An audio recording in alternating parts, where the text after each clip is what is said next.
Narito na naman tayo para sa isang napaka-sweet at nakakakilig na love story nila Kalingap Edu at Ate Viancy. Ulat mo ay aking makilala.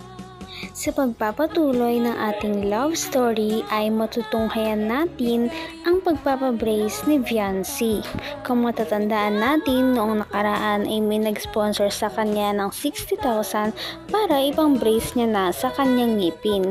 Makikita natin na naabutan ni Kalingap Prab si Kalingap Edu na naghihintay lamang sa labas ng dental. Lagpas isang oras na daw naghihintay si Kalingap Edu doon sa labas dahil hinihintay niya si Ate Viancy na matapos ang kanyang brace. Nakakakilig nga dahil sinabi ni Kalingap Edu na siya daw ang nagsundo kay Viancy makapunta lamang sa kanilang appointment. Matapos ang ilang oras na paghihintay ay natapos na rin ang braces ni Viancy. Kaya naman noong nakita nila si Viancy ay talagang nagulat sila dahil sa ganda nito at bagay na bagay sa kanya ang kulay ng kanyang braces. Thank you po dun sa nag-sponsor po na pampabrace po na G-Group po na kay Sir Lito po. Thank you so much.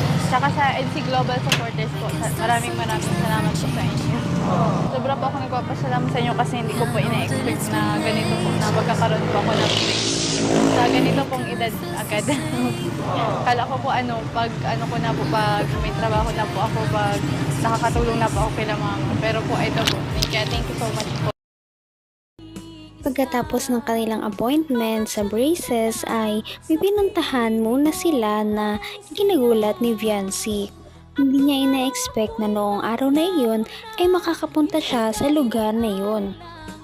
Walang iba kundi ang bahay ni Kalingap Edu.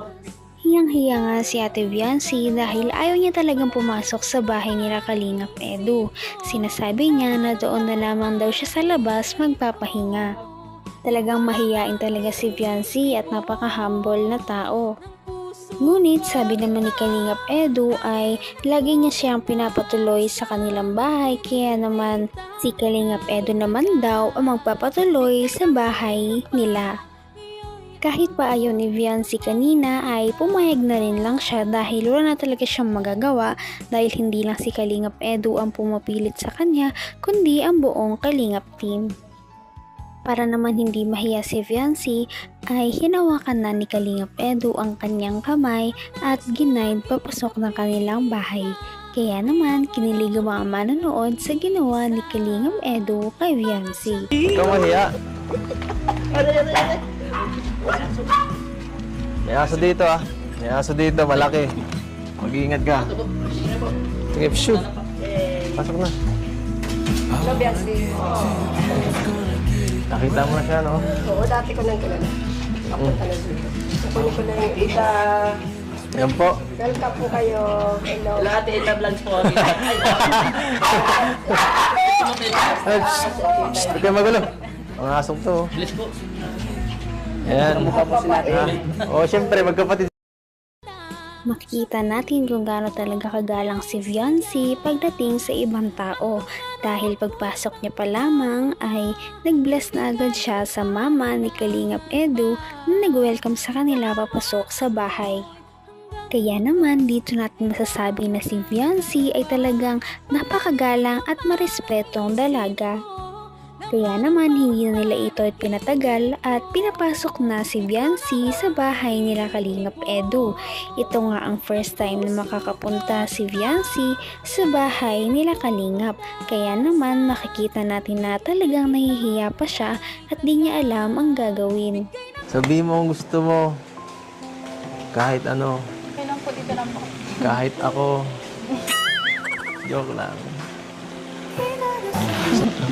Saging. Ngatain mo lang sa gilid. Sige po. Baka di ka pa marunong. Marunong po. Marunong po ako magbalat. Baliktad. Saka nakakita yung saging ganyang pagbalat. Tama po. Ibang klase ka magbalat ng saging, baliktad. Okay ka lang? Ano, gusto mo lugaw? Papagawa ko kay mama. Ay, naku, hindi po. Hindi na po. Hindi siya. Nahihirapan ka eh. Ay, hindi, okay lang. Ma! Nagluto nga lugaw. Pambira. Pambira, hindi po. Napaka-sweet naman talaga ni Kalingap Edu dahil ngayon naman ay inaalagaan niya si Viancy sa sarili nilang bahay.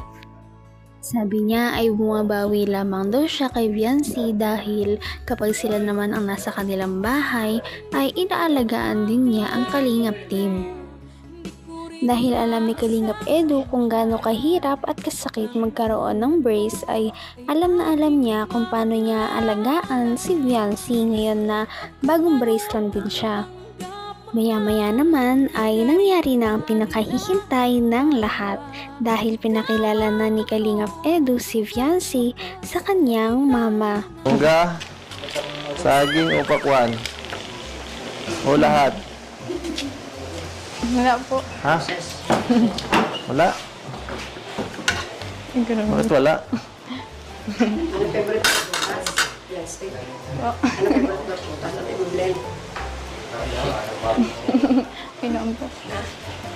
Fredo, Ha? sa akin po apple.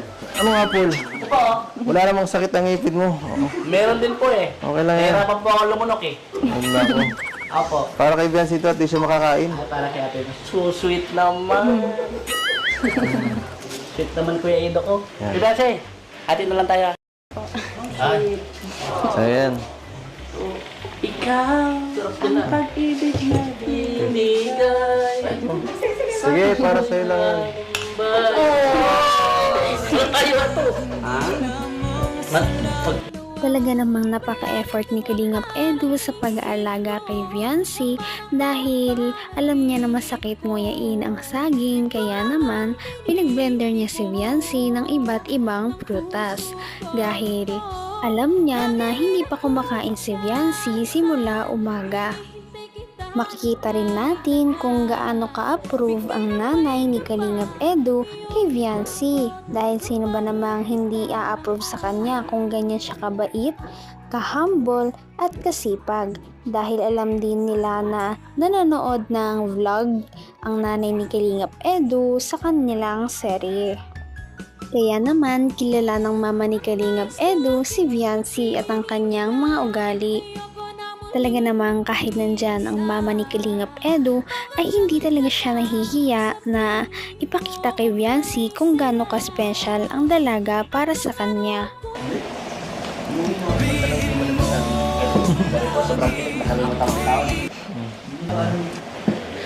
Gusto ko nga.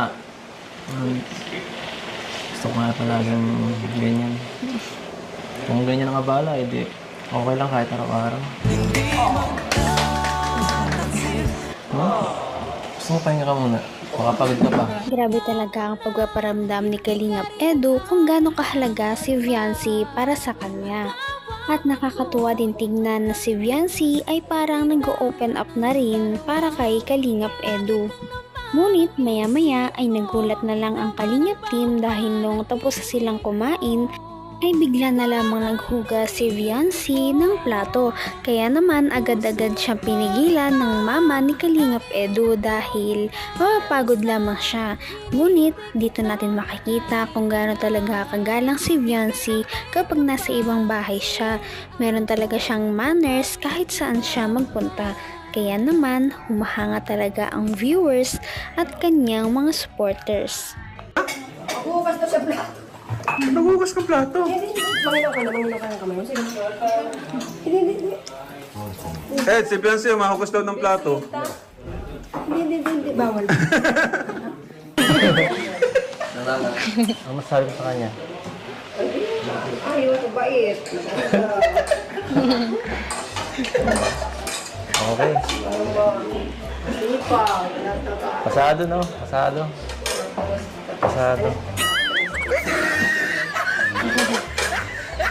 Okay. Mukhang pasado eh. Ay, tulungan ko po muna kayo. Mamaya na po kayo. Tutulungan ko po. Ay, hindi. Pati niyang bahala dyan. Halika na mo dyan. Hindi. May ba't hindi mo naman. Sige, Halika na. Mamaya. Sa sobrang bait at sipag nga ni Ate Viancy ay wala na talagang masasabi sa kanya ang mama ni Kalingap Edu. Maya-maya ay napilit din nila si Viancy na magpahinga na lamang. Kaya naman, cue na iyon para ipasok ni Kalingap Edu ang kanyang surprise para kay Viancy dahil iyon pala ay kanilang araw ng monthsary.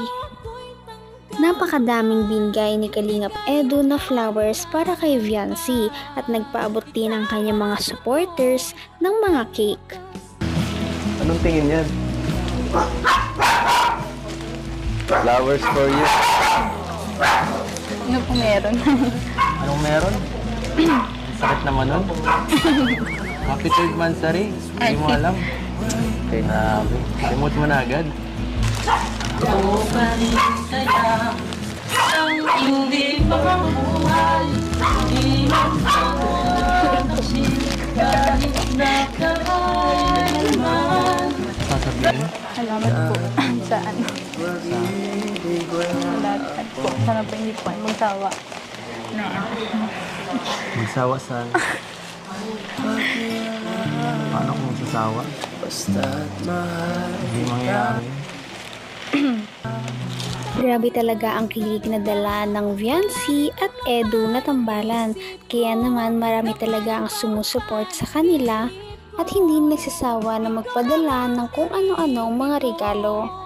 Makikita rin natin ang pagbabago simula nung una silang nagkita hanggang ngayon.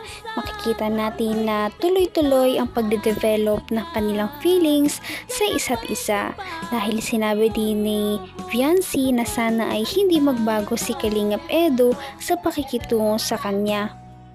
Makikita rin natin kung gaano kinikilig ang nanay ni Kalingap Edu kaya parang botong-bota talaga siya kay Viancy at Kalingap Edu. Kaya naman sana ipatuloy natin silang suportahan at mahalin si Viancy, si Kalingap Edu at ang Kalingap team. Yan lamang at maraming salamat sa panonood. Abangan natin kung magkakatuluyan ba talaga si Kalingap Edu at Viancy. Hanggang sa muli. Bye!